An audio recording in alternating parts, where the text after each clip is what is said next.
Welcome to the Solopreneur CEO podcast.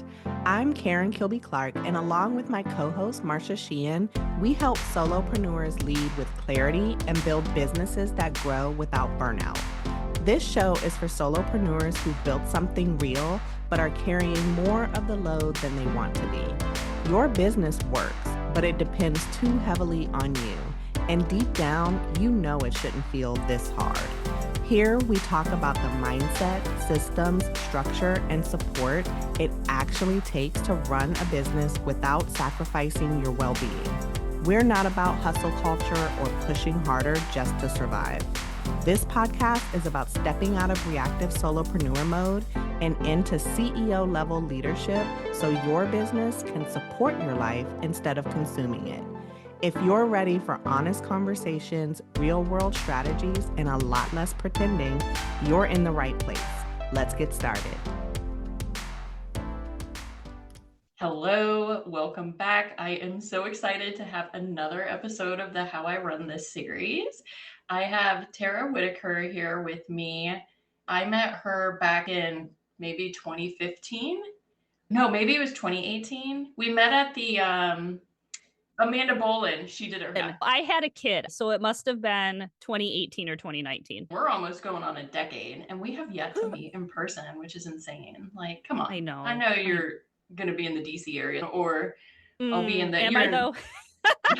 Yeah, actually, maybe in 3 years. Yeah. Maybe you're going to be in the Chicago area. Yeah, maybe. I just wanted to introduce you to Tara and find out a little bit about her business because she has a membership. She's solo, and I think she wants to stay that way, but we'll find out in this episode. So go ahead and introduce yourself. Tell us a little bit about why you became a solopreneur, because I didn't realize until I hired you with like a coaching package that you were actually in events. So that was when I had my fundraising job, and you were like, oh, okay. So you knew a lot about events. And I was like, oh, this is great. Like, I was just hiring you because I was trying to keep my foot in the entrepreneur pool. So just give us like a rundown of maybe like the past, you've been solo for like what, 14 years. So 14 years. Yeah. So give us a recap of the past 20 years then. Okay. No pressure. And let me make this semi-brief. Like Marcia said, I'm Tara Whitaker. My pronouns are she, her. And I have been a solopreneur for 14 years. Math is not my forte. Words are. So don't hold me to that specifically. But I started out my career post-college as an event planner or meeting planner and enjoyed it, but knew that it wasn't going to be a long-term fit. And so I was always the person that found typos and everything. And I've been an avid reader all my life. And then I was tasked, because I was the youngest person at my job as an event planner, to do the website. Because apparently if you were young, you knew how to build a website. And I was like, I have no idea what I'm doing, but I'll learn some basic HTML. I started writing some things and was like, oh, maybe this is my next move. So I moved to another job where I was a content manager for a luxury hotel chain. Also realized, love the people I worked with. I'm still very good friends with a lot of them, but corporate life was not for me, and it was not going to work out. The commute that I romanticized when I was in college was getting old. The politics, the office politics, the drama, the stupid rules, the da-da-da. So I'm like, okay, this is not going to work. So I started a book blog as a creative outlet off of a friend's recommendation I knew in college. That got me on Twitter. Remember Twitter? Like actual Twitter. I loved Twitter. That's where I found out about Michael Jackson, and like that was my news source. And then now it's like we're just spoon-fed news 24/7, which I hate, by the way. But yeah, Twitter back in the day, like you could connect directly with authors. They would tweet you back. Oh my God, so beautiful. I was like, oh my God.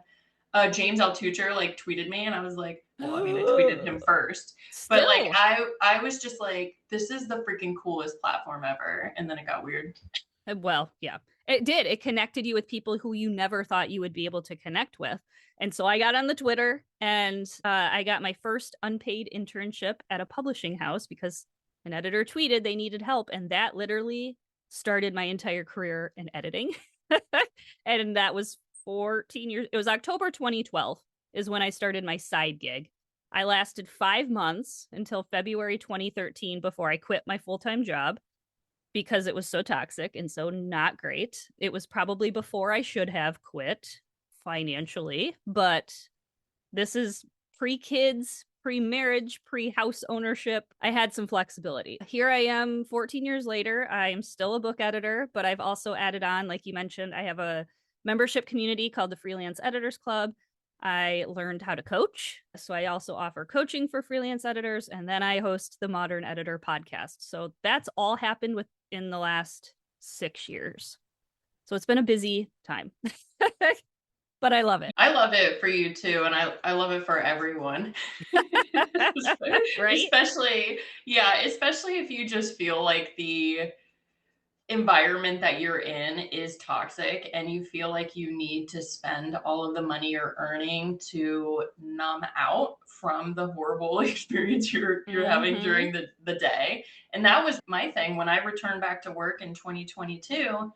I was like, oh, I get it. People drink and buy a lot of stuff because they feel dead inside, Yeah. Because that's what I was doing. Like I started drinking again, and I was like, because it was like I just was not supposed to be in that situation, Yep. And I find that very inspiring because I didn't know that part of your story that you were working full time. You're probably making some decent money, especially for your age. If you're working for a luxury hotel, making good money.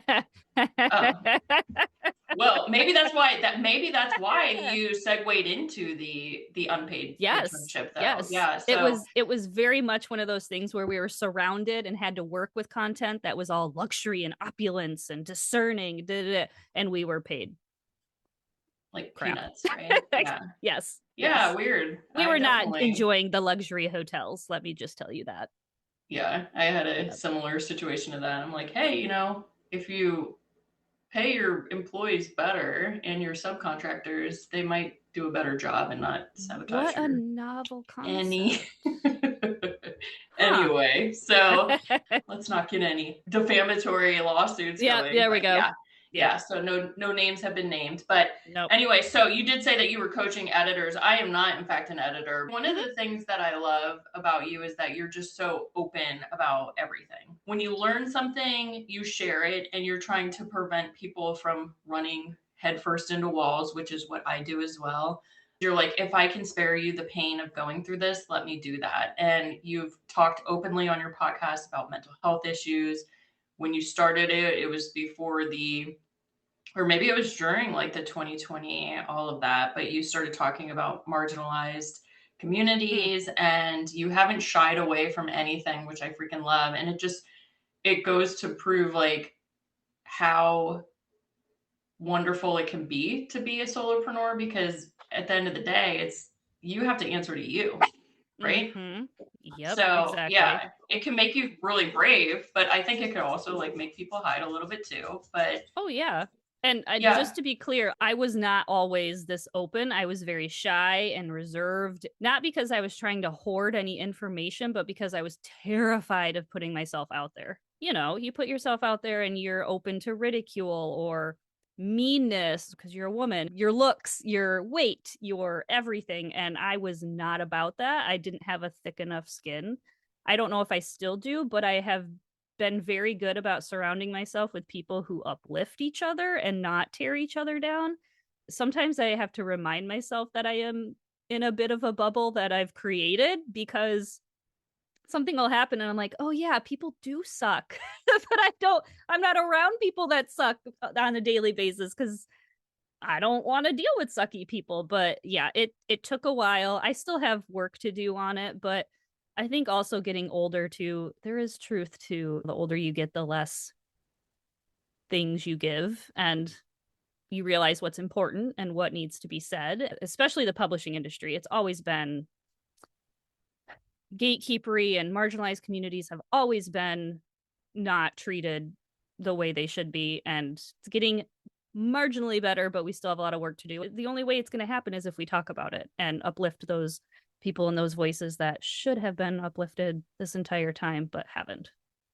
So yeah, it was hard fought and I'm still working on it, but yes, it's very freeing to just Speak your mind.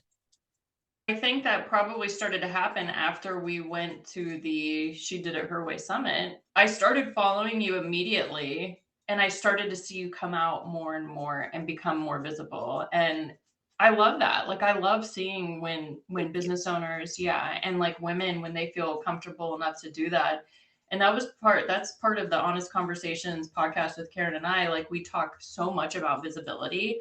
And it's because it is like it's inanely within us that it's not safe because it has never been safe for women to be Right. powerful. Like if you look at what's happening with the administration right now, it's because women have been increasing their power. Like we can Mm-hmm. buy homes now, we can get credit loans for businesses. We're just given less Vote. F's and yeah, vote. And so it's like Yep. all the things that they're trying to attack, body autonomy, like that kind of thing, Uh-huh. Yep. all the things that they're trying to take away, it's to disempower and disenfranchise us. So, Exactly. but like this is, I think it's like soon we'll have the Phoenix Rising and she will be a girl. Duh. But like, I feel like it's getting to that point where they're just like it's the last grasp at like Yep. the power that they held. And it's like, no, we need a different kind. Like obviously it's not working out. Yep. Yep. And Anyway. that type of thing infuriates me. And all of like the stuff that I mentioned that I did in the last 6 years ago was COVID. And going through the height of the pandemic, I mean, we've all come out of it with different perspectives and experiences and all of that. And a big takeaway for me was like, just do it. Just do it. What do you have to lose? Like, we are all on this earth for the first time. We're all figuring it out. Like, just do it. Just do it. And I know that that's not necessarily like the best advice because I didn't follow that before, but I did just get to the point where I kind of got sick of myself and my fear and my imposter syndrome. And it's like, if someone in federal government can say that they teleported to a Waffle House, I can have the audacity to teach editors what's happening in the industry. I love the audacity word. It's just having audacity. And yeah, I hope that Phoenix rises soon. I really do. And it's only going to rise if we all talk about it and speak up and do what we need to do in whatever way that looks like for us and on whatever level, because of course the federal level is its own. And I decided that just was too overwhelming for me. So I really have focused on my local community and my online community with the Freelance Editors Club, because that's where I can make a direct impact. I can't make a direct impact right now other than voting on the federal level. So yeah. I don't know where that spun off of your question, but Yeah, I don't even remember if there was a question, but neither. I love these type of conversations because I mean, it's the ultimate power grab to have your own business, right? And to be Oh, like 100%. yeah, so it's like we are the ones that have to have the audacity to speak out and to stand Uh-huh. up. So my way of doing that is I started a blog on the day that Jimmy Kimmel was kicked off the air. So September Oh, 16th. yep. Yeah, and I've been blogging every single day since. And so we're at like 223, I think That's today is. incredible. Yeah. And Good I for mean, you. thank you. It has given me so much confidence and strength, and it makes me feel like I'm not disempowered. And I started on my website because I was like, I don't know how much longer we're going to have free speech in the United States. And it sounds dramatic, but like when you Yeah. live 20 minutes from DC and you see like what's happening and you work with a bunch of federal employees and you see the houses going on the market and people just like a lot of the people who live here have younger kids and you just see them like they've aged a decade in the Oh past, yeah. 16 months and or however, I'm not math is not words Yeah. are my thing too, Tara. I'm gonna start saying that. Words are my thing. Words and math are hard, but yeah. I love the business owners who can lead by their missions and their values. You are niche down in your expertise. So like that gives you confidence, right? So you know what you do well. And I'm going off the rails. Love it. Keep going. Keep going. So I think it does kind of get to that point where, because there are business owners who they kind of fell into it. There's business owners who, yeah, like with you were like, I can't do the whole corporate thing. I can't do the toxic environment. And so you paved your own way. And yeah, it's 14 years later and everything is hunky dory, but like, I'm sure there were so many times where, especially, yeah, during the pandemic and now with AI, Tara talks a lot about AI and she just had an episode drop yesterday. The first time I saw about the data centers, you had Mm, actually posted that. I was at the builders, I was working at the builders and I mm. saw and I was like, oh my God, because the owner of that company was really into AI then. And he's like, it can build your whole website. And then I saw you post about like how it's like a cup of water every time you put a prompt in. And um, I think it's important conversations to be having because the environmental impact, but also just the amount of people whose jobs and lives have been decimated by it. So, Oh, for sure. And that's something that I hope also bursts, which I talk about in the podcast episode. My thing is generative AI in the creative space. I'm not like anti AI as a whole. I'm sure that there are good ways of using it in things that are not creative works yeah, or replacing our brains, like writing, graphic design, that sort of editing, that sort of thing.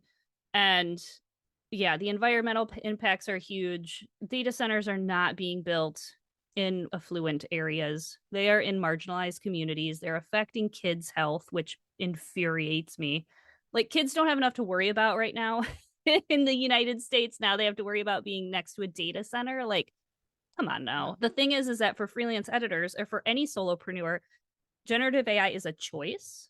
We get to choose what tools we use. No one is forcing us to. I know corporate is very different. I have lots of friends who are in corporate who are they're like, yeah, don't write this.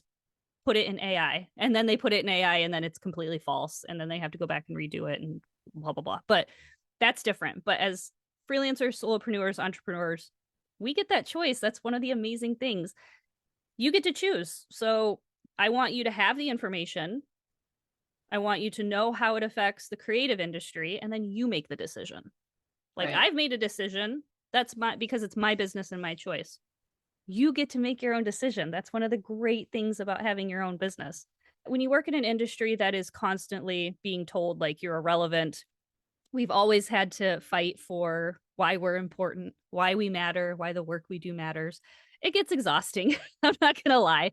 And then this is just another layer on top of that. Like, well, why would I have someone edit my book when I can just input it into ChatGPT? And it's like, because of this litany of reasons, and it's repeating it constantly. And then having people be like, yeah, I don't care, which can be tough. Being told like you're irrelevant or your job doesn't matter. It's frustrating. Whenever we have issues with budgets or things that need to be cut, it is always the arts that get cut first, which is hilarious and stupid. And look at during COVID, what did we all turn to make us get through it? The arts. Like, yeah, but let's cut that because, it doesn't matter and it's superfluous. Anyways, I'm going to get on a rant here or start going on a rant. It's knowing what's out there, what's happening, and making those decisions with the information that you have at the moment and knowing that the information can change. This is all changing so quickly. Your opinion can change. I talked about that on the episode. Oh, no, I didn't. That's an upcoming episode. Sorry. I Spoiler changed my alert. mind on something. I know. Because Ooh, I had new information. nice. So Look guess at how what? that You can change your happens. mind. I know. And I'm Yeah, still alive and I still have a business. Like, you yeah, can change your mind when you're presented with new information. It's okay. yeah. Just fact check that information. Make sure it didn't come from. Mm, good No, so point. I was Very gonna good say, point. because I know how strong your stance is on AI, so I didn't know if for you it was like a black and white thing, like death to all AI. Because for me, with my very neurospicy brain, I have a very hard time with executive function. I feel like it's part like maybe my writing because I never use AI Mm, when I write. Like I even put a hmm little disclaimer. It's like if you haven't figured it out by the way my sentences are structured, because I like have run-on sentences. There's like typos, whatever. I'm just writing free flow. That is my practice, and that Yep. is what I'm doing. And I even say that too. I'm like, I'm doing this for me. So, Yep. you Yep. know, this isn't Yeah. an attention seeking thing. It's not for me to change your life. Like it's for me to just go through this daily process. Yep. But like when it comes to formatting, Mm. I find it so helpful for that, because like I'll have all of these things and like my head is just basically one really long run-on sentence and then like a couple other run-on sentences that sprout off from that, and if it ever reconnects, who knows, God only knows, right? But so like I can put this information in and I can say, give me bullet points, because brevity is a thing. Like people like brevity, and the attention span of people, you kind of have to communicate things in a way where people are actually going to stay attuned to it, which, Yeah. you know, it's nuanced, but yeah, good. So I'm like, oh my God, like, is she Well, gonna, if she no, finds out that but I use it, like no. See, that's the thing. And that's what, again, I have a spoiler alert for this next episode. I am not the arbiter of generative AI or the ethics police. We already have enough of that with editing, because if you tell someone you're an editor, they're like, oh, I gotta speak with perfect grammar, and oh my gosh, they're going to be judging my text messages. So this is not something new to editors. But now there's this extra layer of like, oh, do I not say I use generative AI? And I have so much going on in my life on just a daily basis. I don't have time to sit here and be like, oh, Marsha, I'm going to be judging you. I don't have the capacity nor the desire to do that. So I'm vocal about my stance, but I'm also not like cutting everyone out of my life that says they use generative AI. That is not going to end well. It's not, I don't want to be that person. And I don't want it to be like a, what do I want to say? Like a kind of like, you know, oh, I gotta not have any typos in my text. I'm like, have you seen my texts? They are a whole run-on sentence with no capitalization and tons of emojis. Like, it doesn't, I don't care. I just care about getting the information out there and empowering you to make a decision on your own. And whatever decision you make, that's your decision. That's your life. Great. I love Moving that. on. You're just educating people on like, these are, Yes. this is what could be happening. And like, I do that, you know, like social Yes. media with like your kids. Like, if Oh, you God. don't start having conversations with your kids when they're toddlers, they're not going to trust you when they're teenagers. Like, just Yep. these type of things where people don't really think about. I'm like, you know, oh, you know, but it's like lived experiences or things that we have hyper focused on. And so we have a lot of information on it. It's like, let me just share with you, like, because I think a lot of people, it's like the internet, you know, when I had my first government job and the internet was just invented, I was like, this is cool. So I would send emails out and like, I was on it like all day. And I think that's kind of how AI is too, is it's like, people are like, oh, did you know you can do this? And did you know you can do that? And it's like, yeah, you can, but do you want to? And do you need to? Because it really That's will a really dumb good you question. down. Yeah. Yes. Yeah, it does. That's that's what terrifies me more than anything. Is the lack of, or the loss of critical thinking and brain 100%. power. That just makes us easier to manipulate, and that gets into a whole nother conversation. So okay, we need to have like a spin-off episode where we just anyway, okay, back to business. Oh my God. Yes. Okay, back to business. Have we, this is business ownership, people, okay? It all ties in. It's all about your business. But it all ties back to empowering and your values and leading with your values and working with people who share your values. And the only way you know that is if you talk about them. You don't have to have a podcast to talk about them, but you can put it on your website. You can post it on your social media or put it in your newsletter. So then you attract the people that you want to work with. Thanks so much for spending time with us today. If this episode made you feel seen or helped something click, join our free community at thesolopreneurceo.com. This is a space to connect with other solopreneurs who are building sustainable businesses and don't want to do it alone. And if you found this conversation helpful, leaving a quick review helps more people find the show and reminds them they're not the only ones feeling this way. We're really glad you're here, and we'll see you in the next episode.